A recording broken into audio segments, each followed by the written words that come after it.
Sebelum video dimulai, gue mau minta tolong ke kalian untuk komen apapun di video ini dan berikan like. Karena satu like dan komen sama dengan kalian memberikan mata gue asupan instu. Oke, mari kita lanjut. Di mana titik tidak masuk akalnya? Di mana titik tidak masuk akalnya? Aksara film passwordnya. Aku gak percaya namanya azab.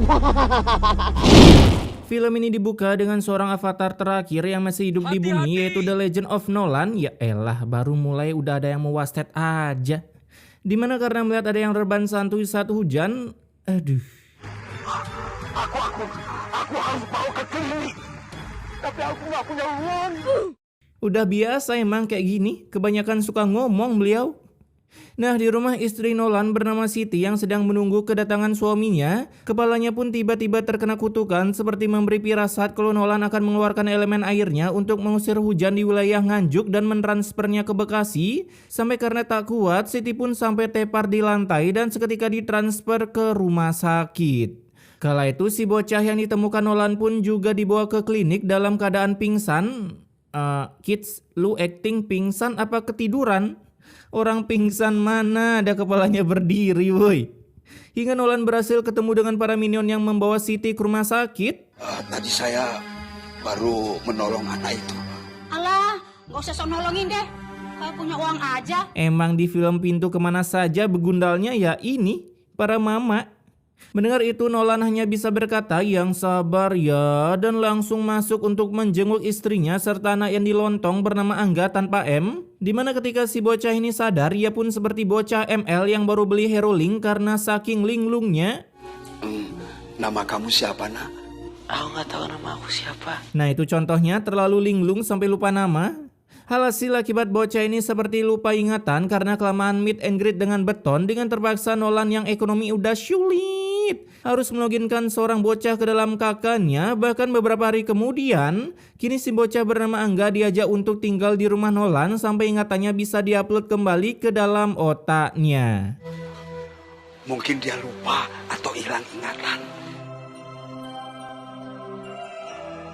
Dilihat dari lukanya sih sepertinya begitu, Pak. Buset, luka lebam di tangan bisa pertanda hilang ingatan. Dokter season 31 aja gak kepikiran ke sana cuy. Nah, di hari pertama masuk ke dalam kartu keluarga Nolan, Angga pun rupanya ada gunanya juga dengan menawari tenaga ke Nolan untuk membantunya berjualan doclang. Buat yang gak tahu, doclang ya cari di Google aja ya, karena gue juga gak tahu. Tapi meski udah sempat nawarin bantuan, si Nolan malah menolak karena menyuruh Angga untuk ini sangat-sangat di luar nalar sih. Gak usah, biar kakek aja. Kamu sekolah aja ya enggak ya? Sekolah cuy, sekolah. Berkas-berkas dari mana itu bisa daftar sekolah padahal anak hasil mungut di jalan. Sebab pekerjaan seperti ini sudah biasa Nolan jalani demi menyokolahi anak-anaknya. Dari dulu kakek ingin menyekolahkan anak kakek. Tapi kakek gak punya anak. Pantesan aja mungut bocah segede gaban ini ternyata pengen rasain gimana rasa jadi bapak toh. Jadi ya, Kek? Assalamualaikum. Kek. Waalaikumsalam. Ini Nolan niat jualan apa kagak sih? Barangnya ada yang jatuh kagak dipeduliin. Setelah Nolan berangkat, kini waktunya Angga berangkat sekolah yang membuat kita ikutan linglung seperti Angga karena buset dah. Dia kan SMP nih. Cara daftar sekolahnya gimana cuy? Akte kagak punya, surat keterangan lulus dari SD kagak punya. Nombok kayaknya nih orang. Nah di sisi lain, saat Nolan melayani para minion yang kelaparan, Lelet banget sih, Kek, motong ketupatnya. Mana udah lapar banget lagi. itu dia contohnya, ngespelah seorang begundal gandul yaitu bapak ini ya panggil aja Tono yang merasa warungnya sepi karena Nolan, sampai ia berniat mengekik Nolan dari pasar. Ya elah pak, kalau nggak mau saingan noh jualan dalam kuburan. Kala itu Tono pun mulai mendekati Nolan seolah-olah bestian karena ia dengan baik hati memberi Nolan rekomendasi kalau udah tua lebih baik tiduran di rumah daripada jualan. Tapi akibat jualan adalah jalan ninja Nolan, ia pun menolak hingga terpaksa Tono menjalankan rencana B-nya yaitu mengekik Nolan dari kehidupan. Widih, diem-diem psikopat ternyata si Tono. Beberapa jam kemudian akhirnya mereka udah pulang dari berdagang dan seperti film Pintu Kemana Saja pada umumnya setiap ekonomi lagi sulit-sulitnya selalu ngespon seorang makhluk entitas tak terdeteksi asalnya dari planet mana yang datang-datang minta uang kas RT. Saya bayar besok ya, Bu. Makanya kayak jangan sosokan. Sampai mungut anak jalanan juga ih. Kebiasaan emak-emak Pintu Kemana Saja kalau nggak diturutin ya auto dihina. Nah malamnya ketika mengajari si bocil beban ini ngaji, Siti pun tiba-tiba ingin memuntahkan sisi alam semesta akibat kebanyakan mencium aroma jigong Angga. Iya nih. Makanya kids, besok-besok kumur-kumur dulu pakai Listerine. Tapi sayangnya walaupun udah sakit-sakitan, Siti menolak diobati karena Nolan tak punya uang. Ya biasalah, orang-orang susah di film ini kagak mengenal apa itu BPJS cuy. Sampai membuat Angga ingin resign sekolah agar biaya sekolahnya bisa dipakai pengobatan si nenek yang tentunya Nolan langsung menolak hal tersebut. Enggak. Kamu harus tetap sekolah. Nanti kalau sudah sukses, kamu bisa kerja kantoran. Kerja kantoran tidak semudah itu Perguso. Tamat-tamat palingan persyaratan udah kagak manu akal lagi. Ya minimal pernah jadi ketua partai lah ya. Pagi harinya saat Angga akan berangkat sekolah, ia pun diintai oleh dua begundal gandul ini, ia panggil aja Rudi tanpa Tabuti dan Amel. Dimana dengan menaiki mobil racingnya, ia pun melihat Angga sedang membantu seorang kakek-kakek yang ia sama sekali tak kenal. Karena rupanya dua begundal inilah yang menganiaya Angga sampai lupa ingatan. Siapa kakek-kakek tua itu? Kok aku penasaran ya? Wih, kakek tua gak sopan kali, panggil beliau dengan sebutan King Nolan cuy. King Nolan? Kala itu mereka pun terus mengintai dari belakang sampai menuju rumah King Nolan. Hasil melihat mobil berwarna ngespon di sana, Angga pun langsung terketar-ketirkan melihat wajah-wajah para begundal ini. Terlebih lagi membuat Nolan ikutan bagong mengetahui Angga adalah anak mereka, katanya. Itu Dirhan, anak kandung kami. Aku gak kenal mereka. Ya, lu kan lupa ingatan Bambang. Mana bisa kenal sama orang tua sendiri? Di sini nggak ada yang namanya dirham. Nah, nambah bodohnya. Dikasih tahu nama asli, Angga malah menolak fakta. Di sana Nolan pun ingin dilaporkan sebagai hayam maling anak jika tak mau melepaskan Angga. Tapi tentunya itu tak membuat jantung Nolan mendak-dikduk ser. Karena yang bisa membuat jantungnya mendadak kena paus ketika Angga didorong dan menempel di tanah untuk waktu yang cukup lama. Ayo kita lihat. Adakah bagian tubuh yang dibenet dari dunia? Nah karena gak punya uang, dengan mantapnya si nenek hanya mengompres jidat Angga padahal sakitnya karena kena benturan di kepala bagian belakang, bukan lagi demam. Geblek emang. Dimana setelah beberapa jam tepar akhirnya Angga bisa sadar tanpa ada anggota badan yang terkena delete. Ya contohnya seperti suara membisu, mata buta atau tempurung kepala mengalami kegepengan. Bahkan besoknya si Angga udah sehat super buger dengan ikutan berjualan bersama Nolan di pasar menawari doclang-doclangnya. Doclang. Bu, doclangnya bu. Lewat aja beli ke bu. Aduh. Pantesan aja kagak ada yang beli dagangan Tunu. Jualannya kayak ngajak duel. Tapi sayangnya saat sampai lapak Nolan udah dibeli oleh Tono 2 kali lipat. Jadi si Nolan sudah tak ada hak lagi untuk berjualan di sana. Gila cuy. Demi menyingkirkan satu saingan, ini si Tono rela keluar uang nyewa 2 kali lipat dari harga normal. Rugi bandar yang ada. Karena udah tak memiliki lapak, terpaksa Nolan berjualan dengan cara berkeliling lintas galaksi Bima Satria Garuda Wisnu Kencana. Dan ternyata hasilnya lebih gacor parah ketimbang jualan staycation di pasar. Ya iyalah. Boleh. Sendoknya mana ya Pak? Oh, sendoknya ya. Ya. Enak ya? Tapi pedes. Kamu mintanya pedes. Selesai berjualan, saat mereka kembali ke rumah, Siti pun sudah terlihat tepar mengenaskan di lantai yang entah karena apa. Tapi yang pasti saat dibawa ke rumah sakit, dokter pun menyerah karena alat-alat di rumah sakitnya tak bisa menemukan penyakit apa yang diderita nenek Siti. Karena fasilitas di sini tidak lengkap, jadi kami tidak bisa mendiagnosa penyakit dari nenek Siti. Sehingga Nolan terpaksa membawa istrinya ke rumah sakit yang lebih mahalan meskipun di saku celananya hanya ada uang 10 ribuan. Dimana ketika sudah ditransfer, dokter kematian di rumah sakit berspeelit itu pun mulai speak up tentang penyakit nenek Siti. Gini Pak, Jadi berdasarkan dari hasil pemeriksaan dan juga tes laboratorium yang kami lakukan di sini, istri Anda mengidap penyakit kanker dan sudah stadium akhir. Buset dah, tiba-tiba ngespon penyakit kanker nggak tuh? Terus stadium akhir. Emang penyakit di pintu kemana saja kagak bisa ditebak cuy. Random aja gitu sutradaranya ngasih penyakit. Hasil mendengar itu, Nolan seketika ingin mengganti status WA-nya dari Siti pakai emot love menjadi single chat me dong. Sampai-sampai karena biayanya terlalu mahal untuk mengobati nenek Siti, saat Nolan berjualan, ia menambah ide usahanya selain berjualan doclang, yaitu berjualan, baca sendiri dah, ginjal keliling.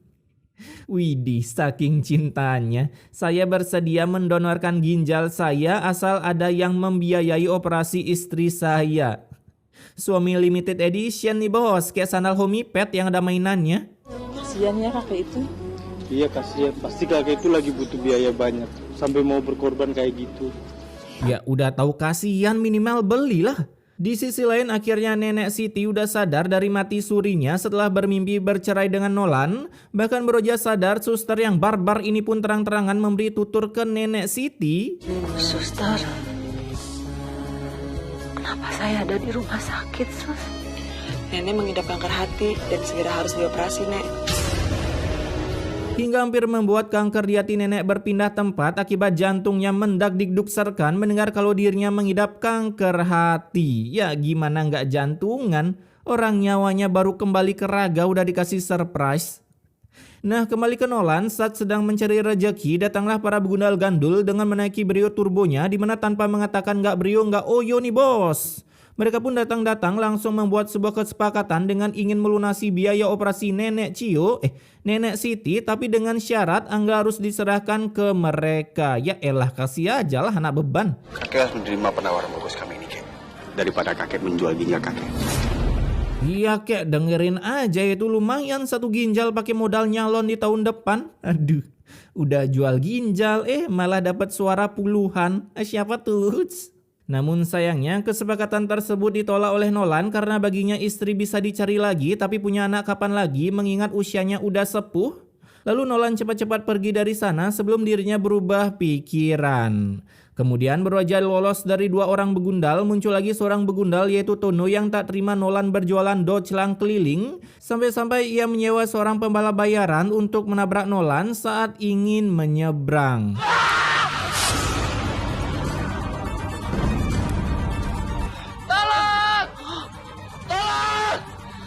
Rasain kamu, tua bangka. Kamu gak akan pernah bisa lagi nyaingin dagangan saya. Cuman karena satu pesaing, Tono rela nyewa carry spek sayur buat nabrak Nolan. Ini kalau Nolan pindah ke Amerika, bisa-bisa Amerika pun dibeli sama Tono cuy. Akibat kejadian tersebut, kini Nolan terpaksa harus pulang sebab gerobaknya mengalami lecet pemakaian. Apalagi Angga sangat takut Nolan dan neneknya terdelete dari kehidupan karena bisa membuatnya menjadi tim tuh. Sampai ia akhirnya menggalau saat malam hari memikirkan tutorial cara mencari uang miliaran dengan mencari partner money laundry. Hasil setelah sekian lama merenung, besoknya Angga pun tiba-tiba hilang begitu saja bagaikan uang-uang rakyat yang ditilep. Cuaks. Dimana rupanya ia pergi untuk menemui Rudy, si anak kapur dan ayang bebnya agar dua begundal ini mau melunasi pengobatan nenek Siti. Lalu sebagai jaminannya, si Angga mau menerima tawaran mereka dengan ikut bersama mereka. Keputusan yang tepat kids, lu gak guna di sana. Namun sayangnya baru aja login kembali ke rumah, Angga kembali mendapatkan perlakuan kasar dari para barudak begundal ini. Sebab mereka bukanlah orang tua asli Angga, melainkan orang yang menginginkan warisan dari orang tua Angga. Wah, plot twist banget cuy. Jadi kalian bukan orang tua aku? Ya bukanlah. Kami bukan orang tua kandung kamu. Bahkan yang lebih membGGST-kan lagi, mereka ini bohong tentang biaya pengobatan nenek Siti karena uang dari mana cuy? Brio turbo aja masih nyicil. Nah begitulah kata-kata dari Rudy jika diterjemahkan memakai bahasa pergaulan.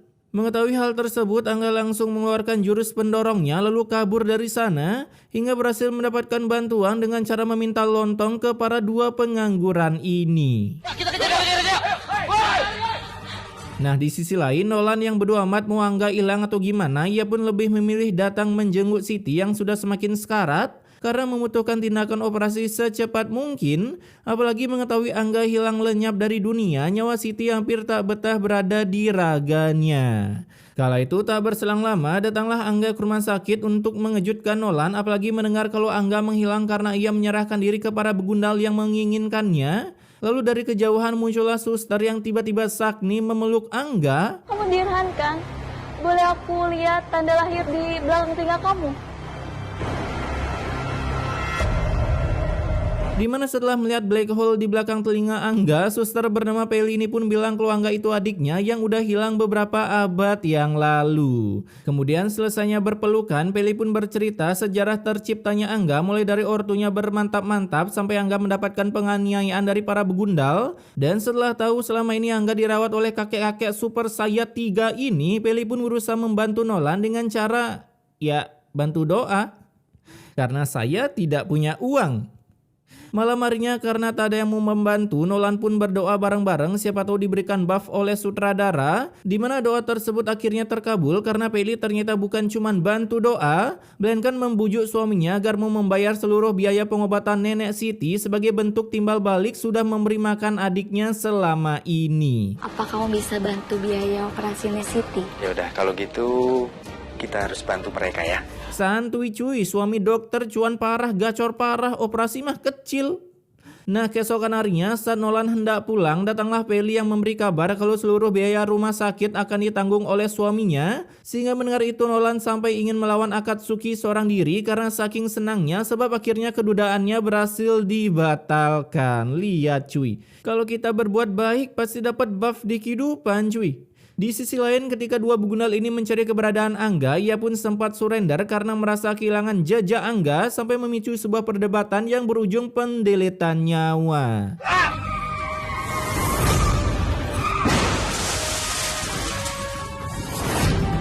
Gue heran, lu naik mobil di komplek bisa sampai berasap karena tabrakan. Itu mobil pakai nos kah? Kembali ke rumah sakit, kala itu proses operasi nenek Siti pun mulai dilakukan, namun yang namanya takdir ketika dokter kematian keluar ia pun berkata, karena kami sudah berusaha semaksimal mungkin, namun pasien tidak bisa kami selamatkan. Karena nenek Siti dinyatakan telah berpulang ke wallpaper lumba-lumba, lebih dulu makan cilok di kursi penonton. Capek-capek nyari uang buat biaya nenek Siti, malah gagal. Setelah kematiannya, Nolan pun harus menduda. Kek, saya minta maaf ya, karena nggak bisa bantu Siti dengan cepat.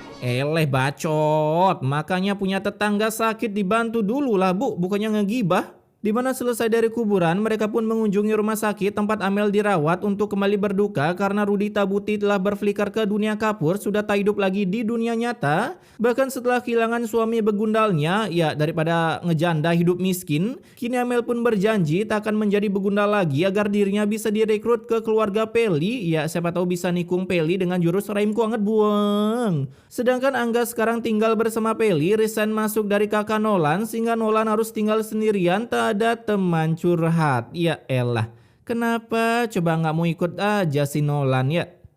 Nah setelah 2 tahun kemudian, Nolan yang kini berjualan di depan rumah, ia pun dikunjungi oleh Angga yang sudah sukses. Bahkan kesuksesan Angga berdampak ke Nolan karena film ini ditutup dengan Angga yang memborong seluruh kios pasar hanya demi Nolan bisa berjualan kembali di pasar. Wah, segampang itu ya jadi sukses.